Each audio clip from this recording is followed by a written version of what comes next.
Otep à tous, bien-aimés frères et sœurs. Encore un pseudo-intellectuel en carton au Sénégal qui veut noyer la jeunesse sénégalaise, qui veut détruire la jeunesse sénégalaise, qui veut, j'allais dire, manipuler la jeunesse sénégalaise. Il s'agit cette fois-ci d'une haute personnalité, ministre de la Défense du Sénégal, le général Birame Diop.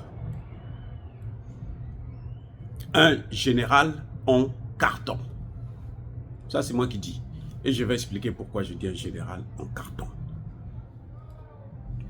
Monsieur Birame Diop, l'actuel ministre de la Défense du Sénégal, c'est un spécialiste de la gestion, de la sécurité des frontières. C'est sa spécialité.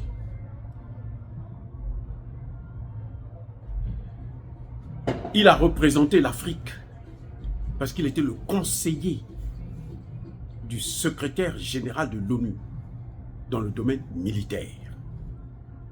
Il a travaillé pendant longtemps dans le département du maintien de la paix. Qui est le patron du département du maintien de la paix? Vous savez qui? Depuis la création de l'ONU, le sous-secrétaire général chargé du département des opérations du maintien de la paix a toujours été un Français. Je dis bien depuis 1945.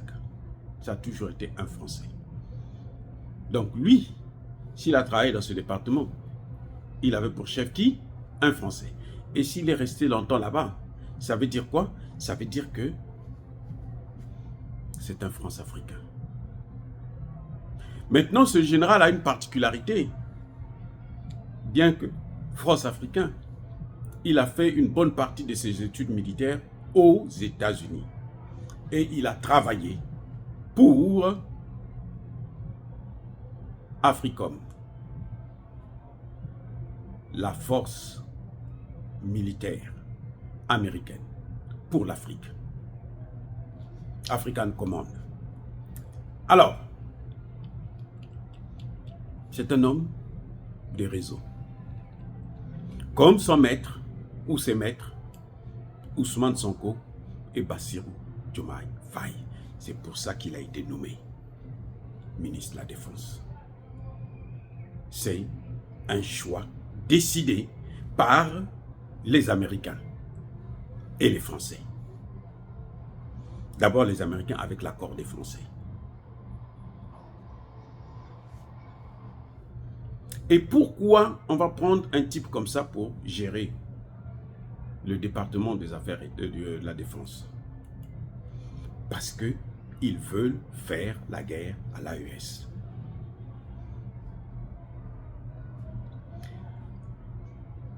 Pourquoi je dis ça? Pourquoi je dis ça? Le général Birame Diop a lui-même déclaré que nous allons travailler sans relâche pour ramener les pays de la CEDEAO, de l'AES dans la CEDEAO.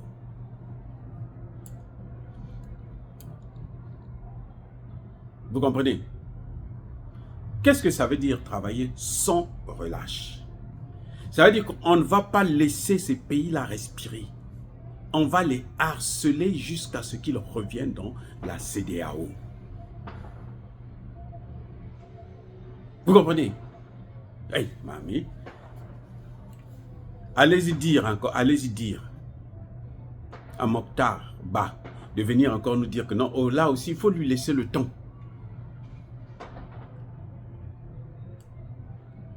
Vous comprenez? Monsieur Birame Diop, général en carton. Pourquoi c'est un général en carton? Je vous ai dit tout à l'heure que c'est un spécialiste de la sécurité des frontières. s'il est vraiment spécialiste de la sécurité des frontières, il ne devrait pas avoir besoin de faire venir l'Union européenne et l'OTAN à la frontière avec son frère malien. Parce que lui, il allait dire, non, mais je suis là. C'est moi qui ai créé cette stratégie de sécurisation des frontières en Afrique de l'Ouest. Donc, moi, je veux régler ça. Je veux mettre en pratique mes connaissances. Les 10 millions que vous demandez à l'Union européenne, le budget, le PIB du Sénégal est de 25 milliards de dollars.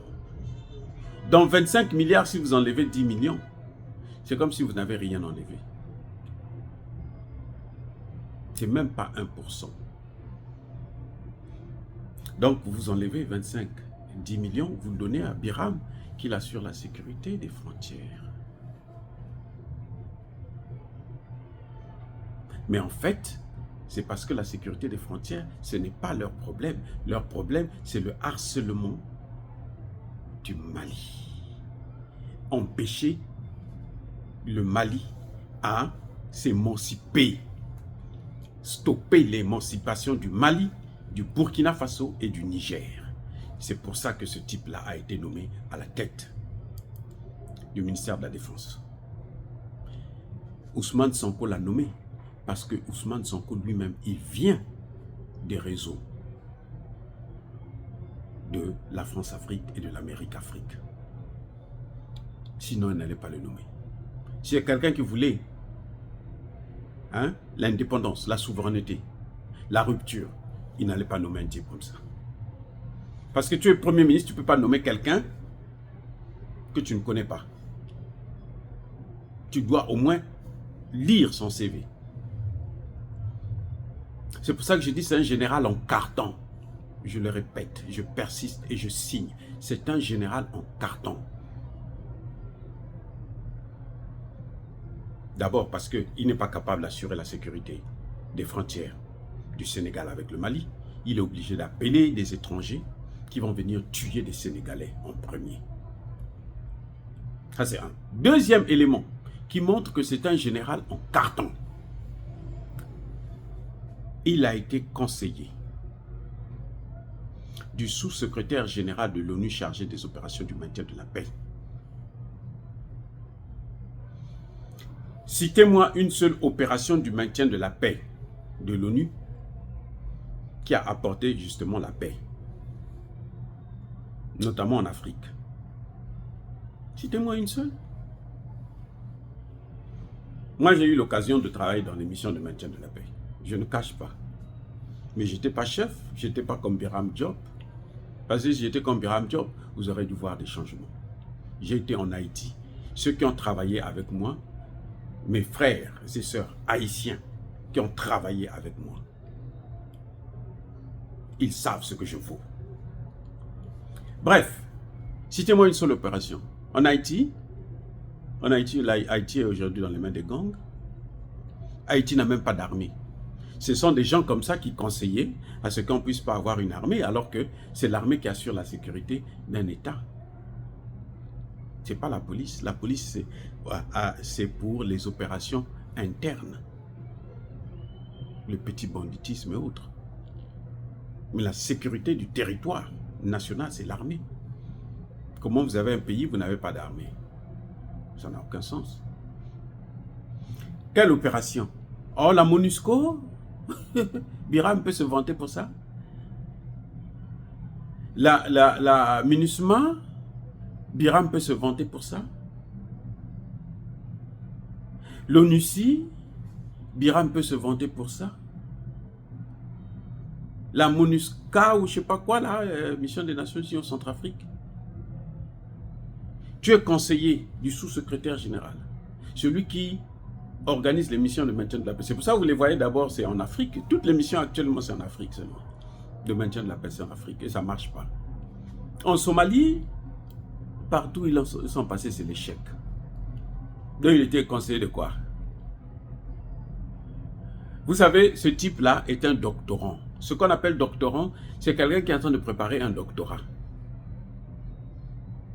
Quand vous voyez quelqu'un qui travaille, qui a occupé de hautes fonctions, qui gagne beaucoup d'argent, et il veut faire un diplôme, c'est parce qu'il est conscient, à l'intérieur de lui, il est conscient qu'il ne vaut rien. Les gars, vous voyez, je ne critique pas les intellectuels sénégalais. Vous savez pourquoi? Parce que j'en ai rencontré, les intellectuels sénégalais. Je vais vous parler du professeur Ibrahim Fall. Ibrahim Fall.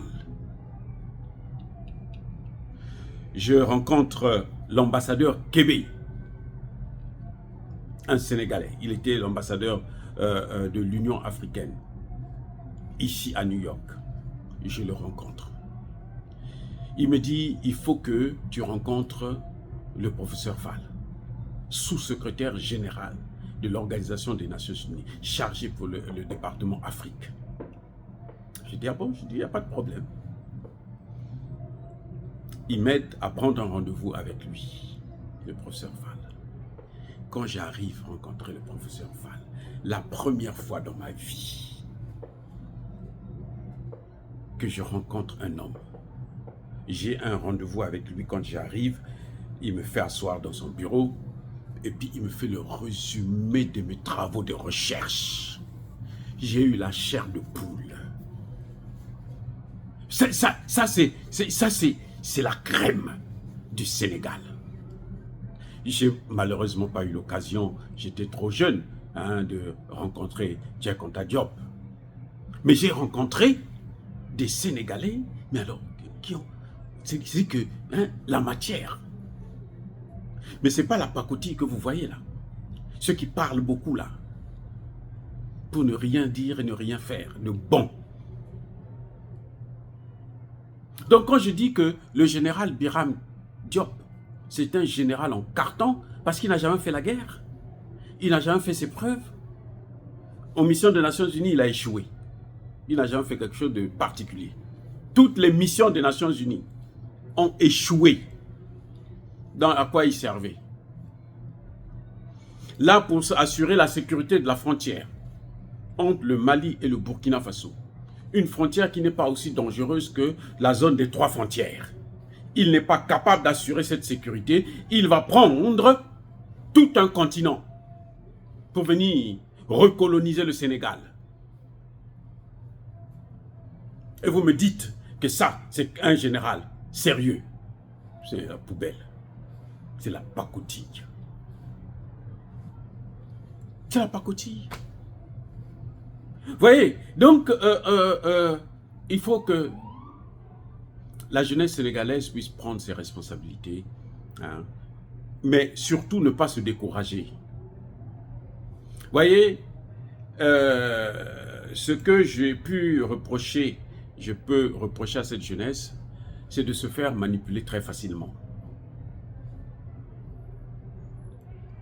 Abdoulaye Wade était très très populaire. Abdoulaye Wade. Après, la jeunesse a vu que non, il n'est pas sérieux. Il faut le chasser. Et ils se sont battus pour le chasser.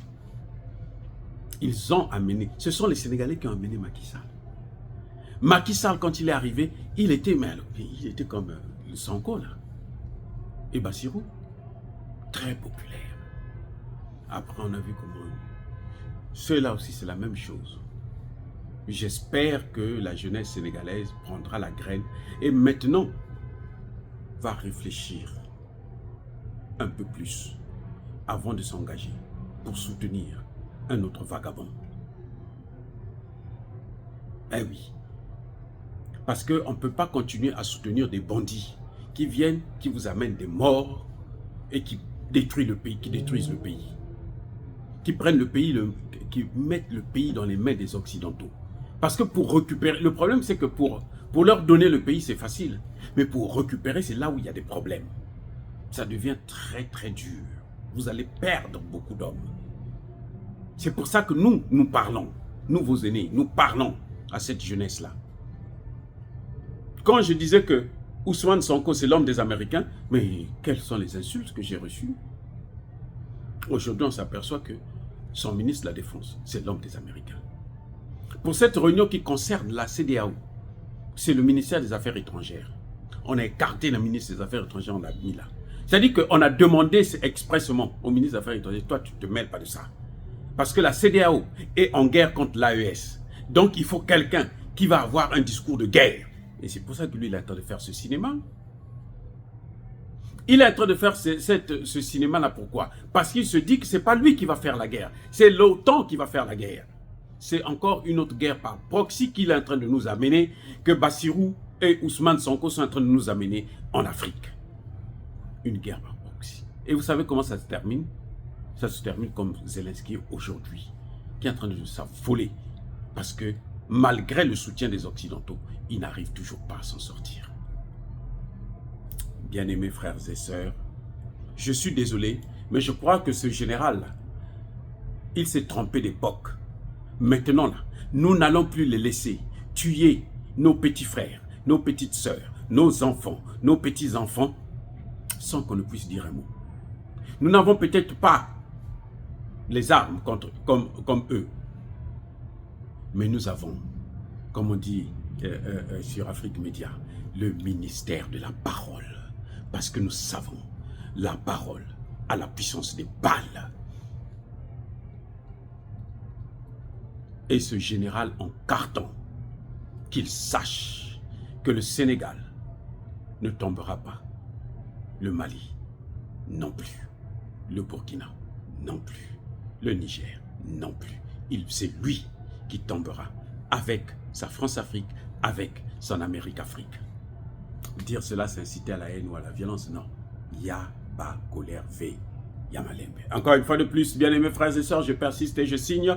Soyez bénis, abondamment bénis par le Dieu des Kémites et par nos ancêtres angélisés. Mais que tous ceux qui persécutent le continent africain, le pillent et le déstabilisent, qu'ils soient noirs, blancs, chinois, arabes, juifs, indiens ou qui qu'ils soient punis, maudits, foudroyés, neutralisés, écrasés, effacés par le Dieu des Kémites et par nos ancêtres angélisés.